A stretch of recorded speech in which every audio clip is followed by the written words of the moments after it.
Hi, I'm Shakti Durga. Welcome to the Goddess Speaks podcast. This is a collection of discourses from the ancient goddess Artha, containing spiritual energy and activations and discussions of those discourses. I hope that the teachings are beneficial to you on your personal journey of enlightenment.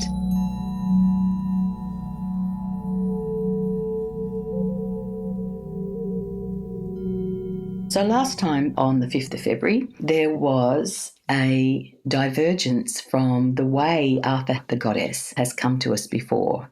She came to the earth plane rather than having to meet us at the sun. And so I can deduce from that our energy fields have adapted to be able to have the presence of the divine more in an earthly way rather than having to do it through the intermediary of the sun. So I'd say we're making progress, guys, which is really exciting. And she met us at a place of water. There was a very large waterfall compared to the size of our bodies, but she was massive like the waterfall as I saw her. And she was pouring forth, the waterfall was pouring forth not just water, but it was also Parabrahman. And because of our desire to learn, the waterfall itself was studded with what looked like jewels. And the best way I could explain it was if you look at the brilliance of sunshine on water and you see the brilliant light that looks like diamonds, shines like diamonds in the sun. But there was also emeralds and rubies and sort of really all the spectrum of the rainbow, all the colours were there in brilliant, brilliant light. And so that's where Artha showed us this place. And she had her feet on the earth, which again is different to how we've seen her before. And she was wearing the sun as a kind of ornament within her crown. And the book was supported by light herself, and she called our consciousness to her. So it was quite a deep one, at least it was for me last week. And she kind of showed me how Parabrahman and Artha, and in fact all of us, really are one. The idea was that our Ajna chakras expanded and Artha was looking straight into the Ajna chakra of each of us, and her green eyes were waking up something within the Ajna chakra, and she sort of caused an emerald to come forth within the Ajna chakra from within us, so from some deep place within, but then it dropped into the book of Artha. And so I felt that this was different too, and that there was something very significant about, instead of us just receiving all the time when it comes to consciousness, and how many times over the past 20 years have we had shamanic journeys where there's receipt of some gift from the divine, and very often that gift takes the form of a jewel or a crystal, and it comes into our energy field, into one of our chakras or something. Last week struck me as very interesting that Artha was helping us to release something from our Ajna chakra into the book of Artha. And we weren't just releasing anything, we were releasing something that had already become a jewel. So a jewel that's been within the firmament of our being, because jewels are only ever created through vast heat. And so that heat, spiritually speaking, is all of the experiences that we have to go through, all the shitty stuff that we've got to deal with, all the disappointments, the setbacks, all that stuff. A lot of people go into those things and lose themselves. They lose their light and they become very dark. But these crystals that were coming forth from our Ajna chakras into the book of Artha were in our own way areas of attainment. And not for a moment did I feel that anything was taken from us. I felt more that what we were doing was sharing. We were almost sharing from the consciousness of having attained to something or through something, and it was going into the book of consciousness. I've sometimes said to you guys that eventually our consciousness becomes expanded enough and pure enough and strong enough that instead of life doing us, we start to do life. And in fact, eventually we merge with the creative power of the universe. We call that Janani. And I had the feeling that Artha was bringing to our attention the importance of the big vision, the part of the mind that's not taken up by all the details of life and the memories of what's already happened in the past and what we're therefore expecting to be the reality in the future. It wasn't about getting bogged down in the same ruts of consciousness that we've been in, maybe for many lifetimes, or at least this one. But it was about, some jewel that's come forth from that was offered into the age of Aquarius, into the newness that's coming through, that we know there's a new lightness, there's a new way of being that now is possible because of the great mutation having happened. That's where our starting point was, and that was before really Artha even started to talk. So it was quite a good morning last week, I thought. I'll now go on with Artha's message for last week. She referred firstly to the time of rest and integration that we'd had. And she said, after the time of rest and integration, it's wonderful to be back with you again and to watch the surges of light and consciousness that are playing forth within each of your beings. She said, the surges of consciousness are in the nature of growth, but it can be destabilizing in the short term as those surges make us look at parts of life that we may have chosen to sweep under the carpet and just pretend it's not there. So she was really saying that we need those periods of rest and integration so that we can deal with the surges of consciousness. We have to digest it. Otherwise, it's all just a nice story that's going on and we have these fabulous meditations. But where's the time for digestion? And so that reminds me and all of us of the importance that we have breaks from class, and it just doesn't go every week of the year, that we need to assimilate and digest. And then she started talking about the way we learn spiritually. She said there's much unkindness spoken about spiritual bypassing, but this truly is a misunderstood phenomena because all souls develop in unique ways, and what is the primary and first step for one soul might be step 65 for another soul. And it's the judgment about it that causes more damage than anything. Because if a soul's left to its own devices, it will naturally leave no stone unturned in its progress to oneness, fulsomeness, and wholeness. And to think otherwise is just projecting human consciousness on the stratums of consciousness that exist, by which one is judged as superior to another, and one is seen as first and another as last. So she was just reminding us that our consciousness is always stuck in this duality. If this has been really important for me to learn before I learnt other things, I then assume if someone else hasn't learnt it, they've made a mistake, they're bad because they've spiritually bypassed. And I think there's a lot of that egotism in spiritual training, and we've got to be very careful about that because it is a trap for young players. Every school has its methods of training people, as we do, and every school has variety in which order things are dealt with. What's the ordering of how we deal with everything? And so leaving no stone unturned is certainly part of my philosophy. And so if you've been worried about people around you or people you know spiritually bypassing, I suggest you get over it, because it is only your own consciousness playing out there and not the way things really are. Isn't that a relief? You don't have to worry about it. She said, all of these things are far more subtle than the prevailing consciousness would have you believe. Remember, beloved ones, that beliefs, regardless of how noble they might be, are only veils across the essence of who you really are. And most of the beliefs we hold are not that luminous. But even a luminous belief, it's still a belief. I actually put that in bold because I think it's quite important, and I'm going to read it again. Regardless of how noble your beliefs might be, they're only veils across the essence of who you really be. And most of the beliefs we hold are not that luminous. But even a luminous belief is still a belief.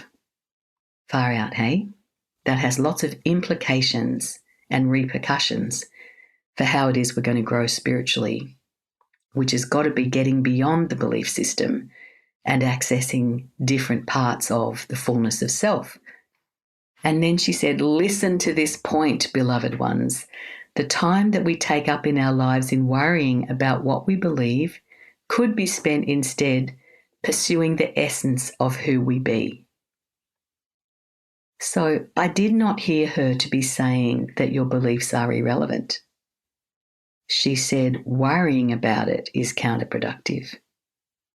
Worrying about what's happening in your mind, worrying about why does that person believe this and why does that person believe that we're wasting our opportunity then.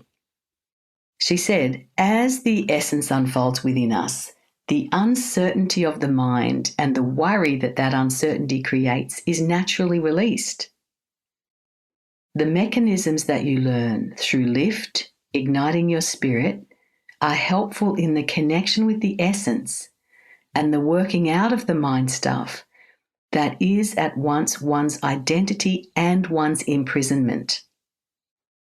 So there's just so much in this.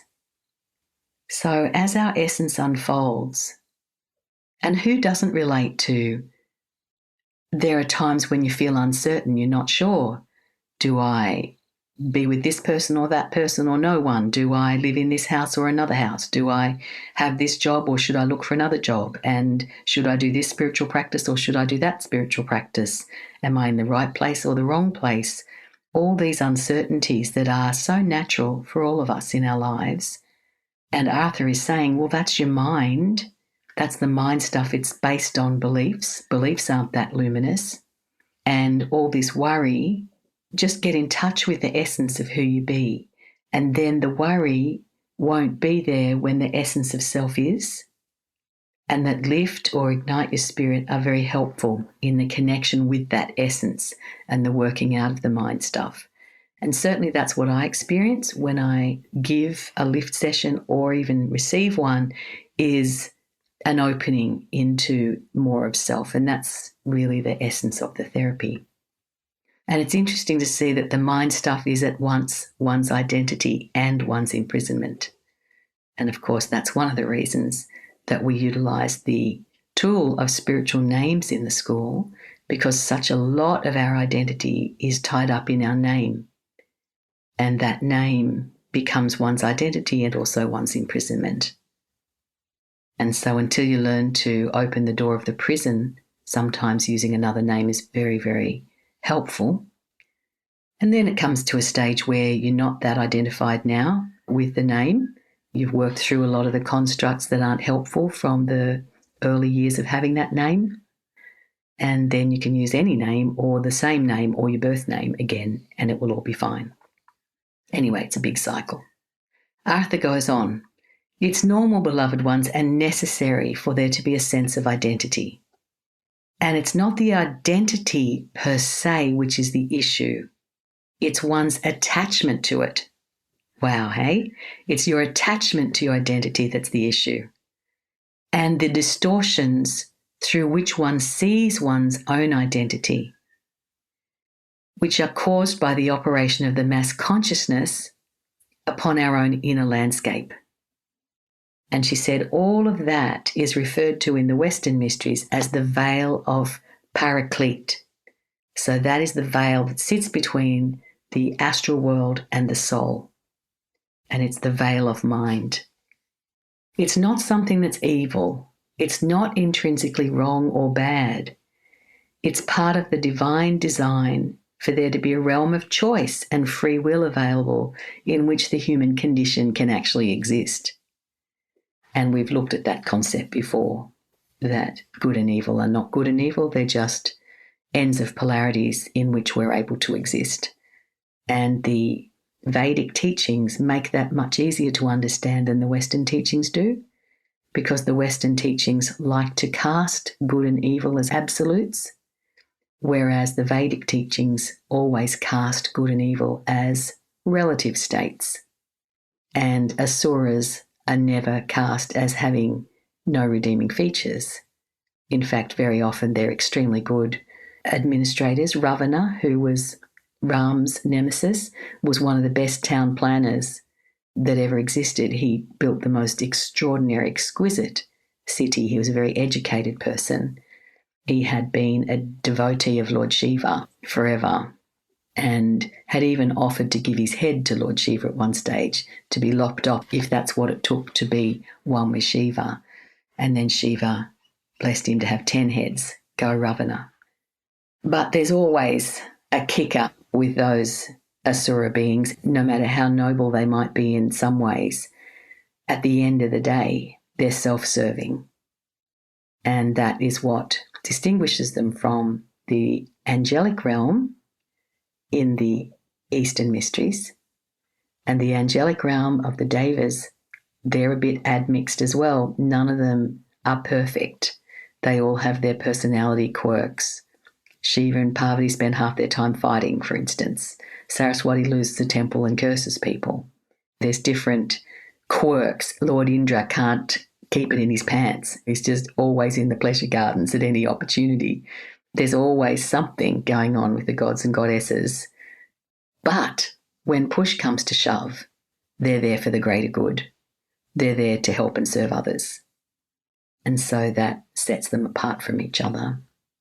So these are all things about identity, and we need to get out of that imprisonment. Then Arthur said, there are beings who stand outside of this drama that unfolds. Many legion are the light bearers.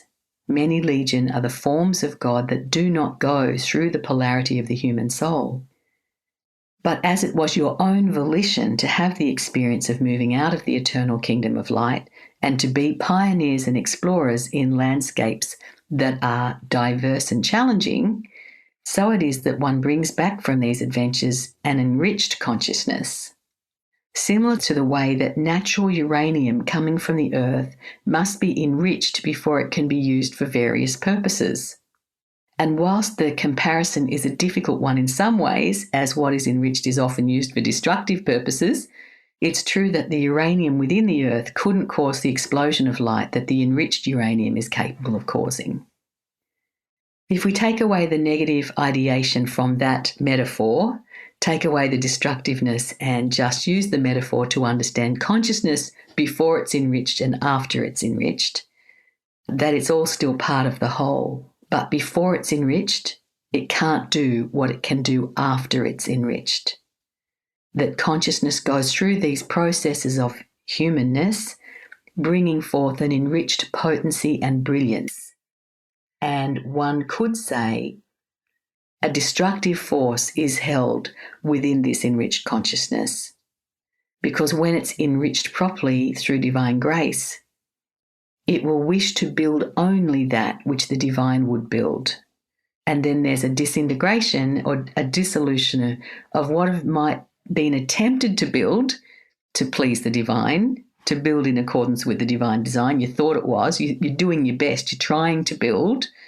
But as the consciousness becomes enriched, we see how much more clearly things could be done. We understand that there's no distinction between doing, the doer, and the result in the world.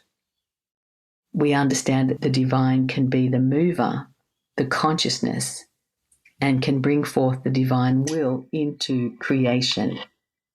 So all of this is pretty rich stuff, you know. She said all this can't be forced. And the further you go along the path of enrichment, the more gentle and nuanced the guidance has to become.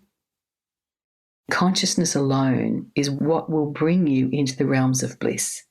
It's consciousness will bring you into the realms of bliss, understanding empowerment and creativity beyond anything that you've imagined previously. That the human condition takes us into a place where we are able to enrich consciousness through living through human condition. And that when it's properly enriched, it'll be more powerful than it was before we came here. Then she wanted us to call forth the angels who hold the creative energies, and sending your love to the creative angels who work with you and alongside you all the time, and they're always smoothing the way.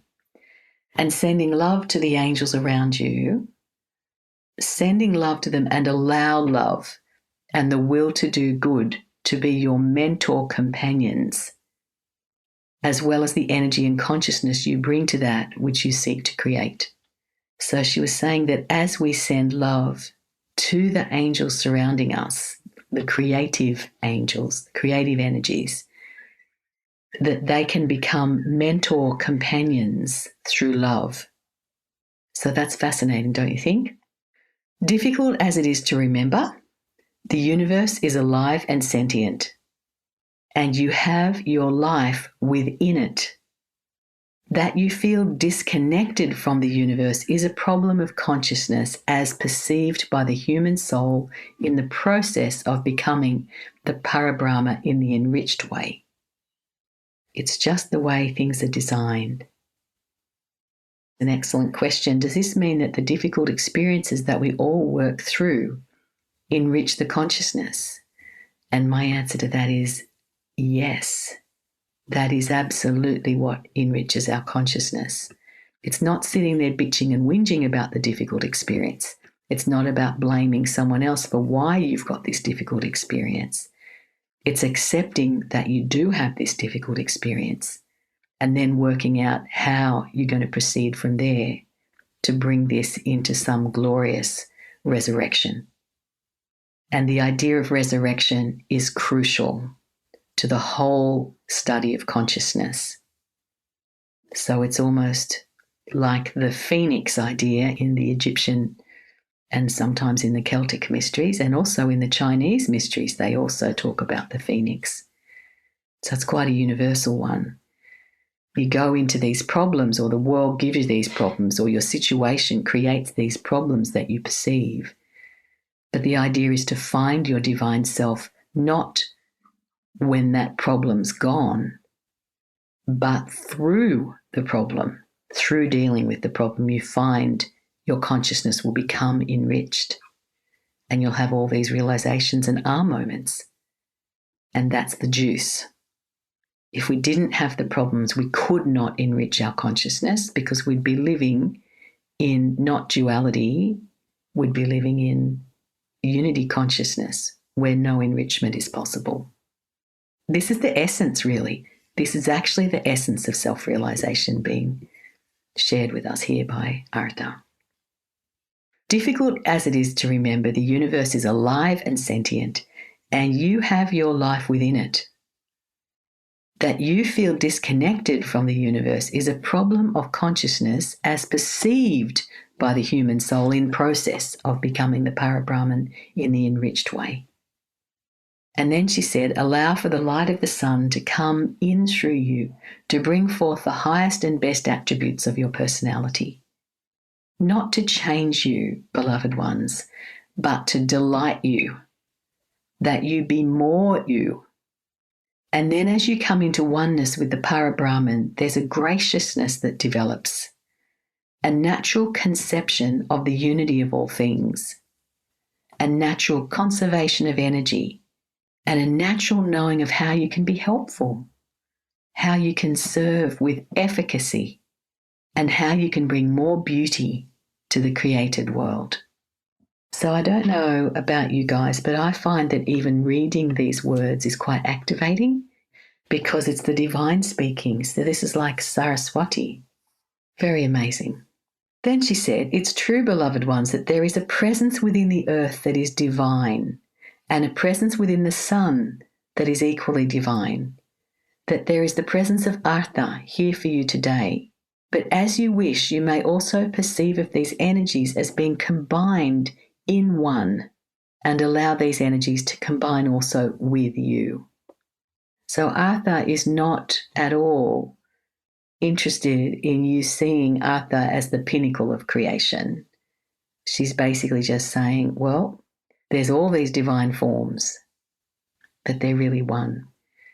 The safest way to enter into these spheres of magnificence is in union with another human soul, a guide or mentor. And this is the gift the divine gave to the world in the form of Guru. It is not for the worshipping of the Guru, but for the utilization of the Guru as a channel through which your connection to the infinite is amplified. And this amplification may take years and even lifetimes.